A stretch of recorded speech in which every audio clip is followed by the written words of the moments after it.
Thank you very much, Mr. President. Ladies and gentlemen, good evening. Assalamu alaikum. Lovely to see you all here tonight. We are having a very entertaining night, are we not? With some very interesting things being said from the other side of the house tonight. Let me begin by saying, as a Muslim, as a representative of Islam, I would consider myself an ambassador for Islam, a believer in Islam, a follower of Islam and its prophet. So in that capacity, let me begin by apologizing to Anne-Marie for the Bali bombings. I apologize for the role of my religion and me and my people, for the killing of Theo van Gogh, for 7/7. Yes, that was all of us. That was Islam, that was Muslims, that was the Quran. I mean, astonishing claims to make in the very first speech tonight, on a day like today, where the Conservative Prime Minister of the United Kingdom is having to come out and point out that these kind of views are anathema. And I believe you're trying to stand for the Labour Party to become an MP in Brighton. If you do, and you make these comments, I'm guessing you'll have the whip withdrawn from you, but then again, UKIP's on the rise, they'll take you, the BNP, they might have something to say about your views. This is what Mehdi Hасан always does. By the way, just on a factual point, since we heard a lot about the second speaker, about how backward we Muslims all are, on a factual point, you said that Islam was born in Saudi Arabia. Islam was born in 610 AD. Saudi Arabia was born in 1932 AD. So you were only 1,322 years off. Not bad? Not bad start there. Talking of maths, by the way, a man named Al-Khawarizmi was one of the greatest mathematicians of all time, a Muslim, worked in the golden age of Islam. He's the guy who came up with not just algebra, but algorithms. Without algorithms, you wouldn't have laptops. Without laptops, Daniel Johnson tonight wouldn't have been able to print out his speech in which he came to berate us Muslims for holding back the advance and intellectual achievements of the West, which all happened without any contribution from anyone else other than the Judeo-Christian people of Europe. In fact, Daniel David Levering, the author of the Pulitzer Prize-winning historian and author of The Golden Crucible, points out that there would be no Renaissance, there would be no Reformation in Europe without the role played by Ibn Sina and Ibn Rushd and some of the great Muslim theologians, philosophers, scientists in bringing Greek texts to Europe. As for this being our university, I will leave that to the imagination as to who is our and who is there. I studied here too. An astonishing set of speeches so far making this case tonight. A mixture of just cherry-picked quotes, facts and figures, self-serving, selective, a farrago of distortions, misrepresentations, misinterpretations, misquotations. Daniel talked about my article in the New Statesman, which got me a lot of flack, where I talked about the anti-Semitism that is prevalent in some parts of the Muslim community, which indeed it is. Of course, I didn't say in that piece that it was caused by the religion of Islam. In fact, modern anti-Semitism in the Middle East was imported from, finish the sentence, Christian, Judeo-Christian Europe, where I believe some certainly bad things happened to the Jewish people. In fact, Tom Friedman, Jewish-American columnist in the New York Times, told me in this very chamber last week that he believed, had Muslims been running Europe in the 1940s, 6 million extra Jews would still be alive today. So I'm not going to take lessons in anti-Semitism from someone who's here to defend the Judeo-Christian values of a continent that murdered 6 million Jews. Moving swiftly on. Yes. Absolutely. Well, I'm about to make that point. No, I'm about to make that point. You're right. I agree with you.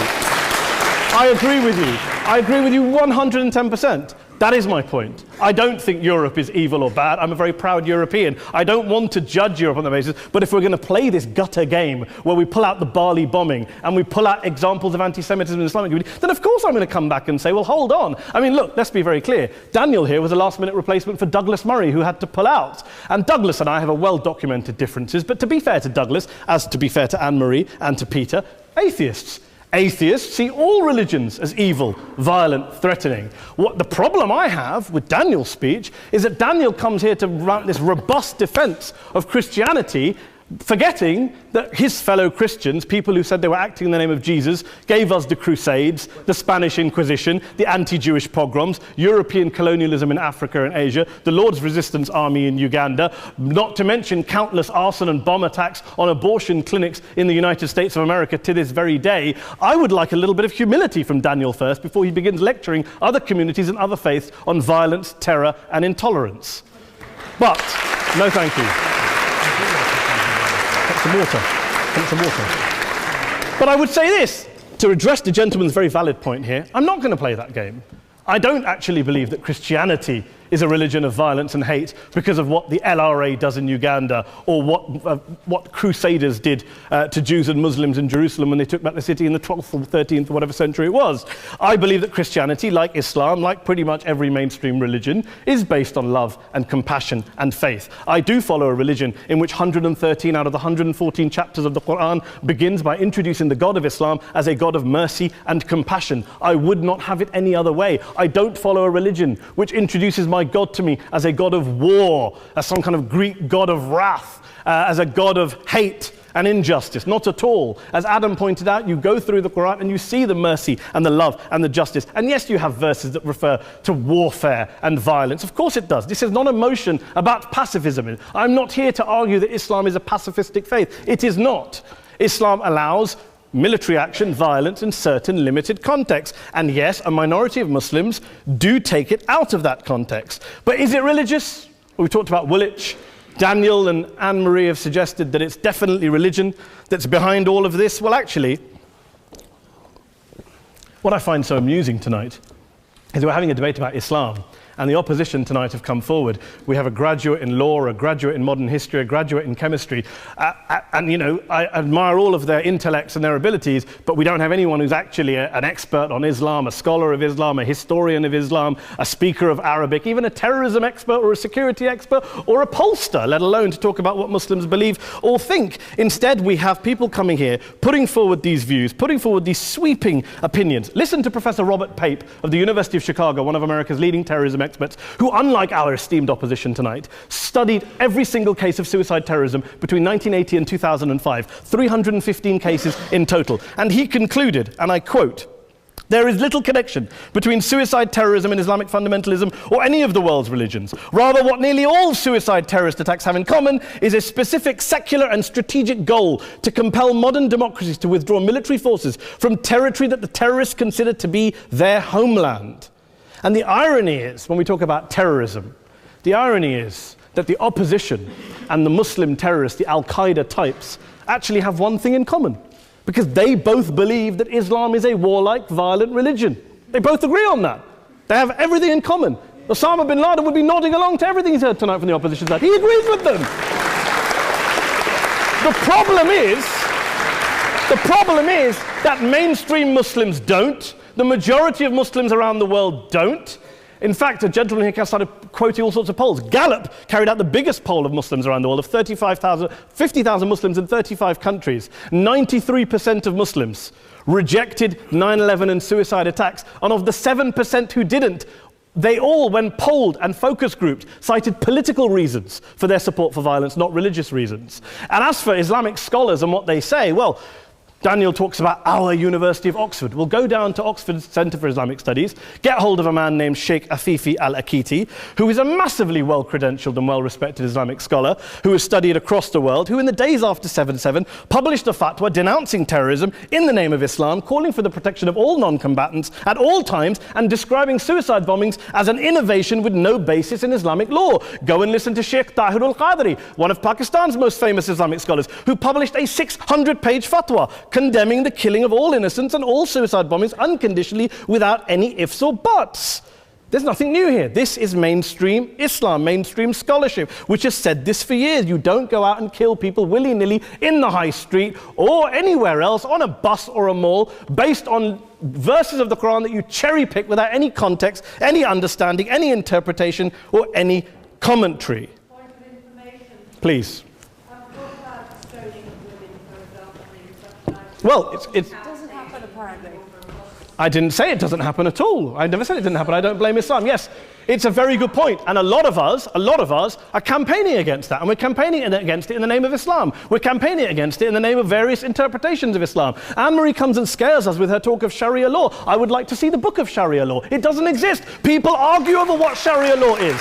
And you empower the extremists by saying there is only one version. You empower them all. I don't believe you took any interruptions, Anne-Marie, so I think you should stay there for a moment. Several countries. Here's what we're dealing with. Here's what we're dealing with. I took your point. Here we are dealing with a 1400-year-old global religion followed by 1.6 billion people in every corner of the world, a quarter of humanity, of all backgrounds, cultures, ethnicities. And yet the opposition tonight wants to generalize, stereotype, smear in order to desperately win this debate. And here's my question, if we're going to generalize and smear. If, okay, people say yesterday's bombers, and we've got to be careful, there's a trial going on, were yesterday's attackers, motivated by Islam? Big debate. I don't believe they were. Let's say they were. Let's say Faisal Shahzad, the Times Square bomber, was motivated by Islam. Let's assume, for sake of argument, that Richard Reeves, the shoe bomber, was motivated by Islam. If Islam is responsible for these killings, if Islam is what is motivating these people, and Islam is therefore not a religion of peace, a religion of war, then ask yourself this question: why aren't the rest of us doing it? Why is it such a tiny minority of Muslims are interpreting their religion in the way that the opposition claim they are? Let's assume there are 16,000 suicide bombers in the world. There aren't. Let's assume there are for the sake of argument.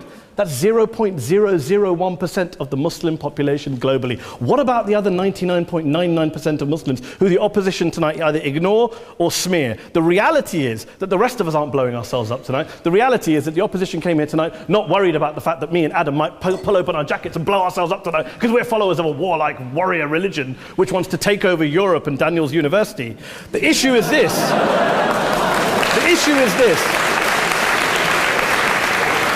Unless the opposition can tell us tonight, and Peter Atkins is here, one of our great atheist intellectuals, can tell us tonight, can answer this question tonight: why don't the vast majority of Muslims around the world behave as violently and aggressively as a tiny minority of politically motivated extremists? Then they might as well give up and stop pretending they have anything relevant to say about Islam or Muslims as a whole. Ladies and gentlemen, let me just say this to you. Think about what the opposite of this motion is.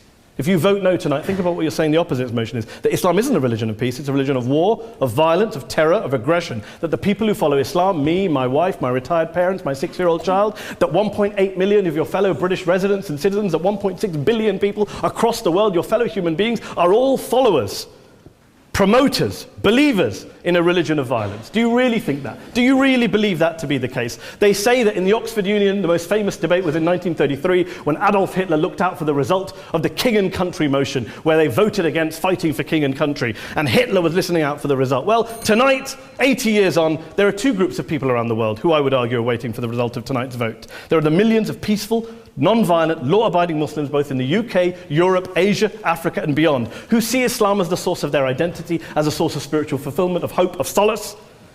And there are the phobes, the haters, the bigots out there who want to push the clash of civilizations, who want to divide all of us into them and us and ours and their. Ladies and gentlemen, I urge you all not to fuel the arguments of the phobes and bigots. Don't legitimize their divisions. Don't legitimize their hate. Trust those Muslims who you know, who you've met, who you hear, who don't believe in violence, who do want you to hear the peaceful message of the Quran as they believe it to be taught to the majority of Muslims, the Islam of peace and compassion and mercy, the Islam of the Quran, not of Al-Qaeda. Ladies and gentlemen, I beg to propose this motion to the House. I urge you to vote yes tonight. Thank you very much for your time.